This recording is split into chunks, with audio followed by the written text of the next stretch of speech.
আসসালামু আলাইকুম। আশা করি সবাই ভালো আছেন। আবারও আপনাদের মাঝে একটি ব্লগ ভিডিও নিয়ে আসলাম। আজকের ব্লগ ভিডিওটা হলো আমরা মাদারগঞ্জ থেকে ঢাকা যাব। তো আমরা মাদারগঞ্জ থেকে ঢাকা যাওয়ার পথে যে রাস্তাতে যাব আর যা যা দেখতে পাবো সেগুলোই আপনাদের মাঝে তুলে ধরবো। তো আমরা যাওয়ার পথে একটি ছোটো রাস্তাতে যাইতেছি, শর্টকাট রাস্তাতে যাইতেছি। তো শর্টকাট রাস্তাতে যাইতে যাইতে আমরা একটি মোড় দেখতে পাইতেছি, আপনারা তো দেখতে পেলেন এই সেই মোড়। তো মোড় পার হয়ে আমরা সামনের দিকে যদি একটু আপনাদেরকে দেখে, আপনারা দেখতে পারতেছেন দুটি ছোটো ছাগলের বাচ্চা আপনারা দেখতে পারতেছেন। এক সিরিয়ালে কিন্তু তারা একটার পর একটা কিন্তু যাইতেছে। তো আমি যদি আপনাদেরকে একটু সামনের দিকের অংশটা দেখাই, তো আপনারা দেখতে পারতেছেন এই পাশে কত সুন্দর একটি পেঁপে গাছ, ছোটো ছোটো কিন্তু অসংখ্য কিন্তু পেঁপে দেখতে পারলাম আমরা এই গাছে।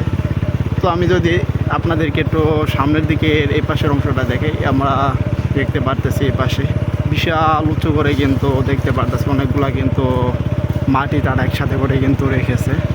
তো এই পাশে আপনারা দেখতে পারতেছেন একটি বড় গরু আর একটি ছোটো গরু, কত সুন্দর করে ছোটো গরু খাইতেছে তার মাঠ থেকে।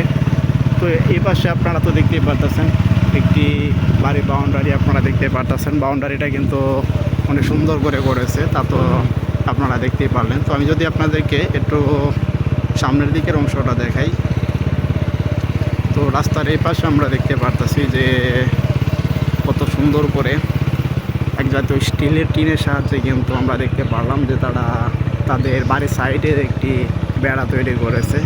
তো আমরা এই পাশে দেখতে পারলাম অনেক সুন্দর করে একটি বাড়ির গেট করেছে। এই পাশে দেখতে পারতেছি আপনারা কাঠ দিয়ে কত সুন্দর ডিজাইন করে দেখতেই পারলেন আপনারা যে একটি গেট তৈরি করেছে তারা।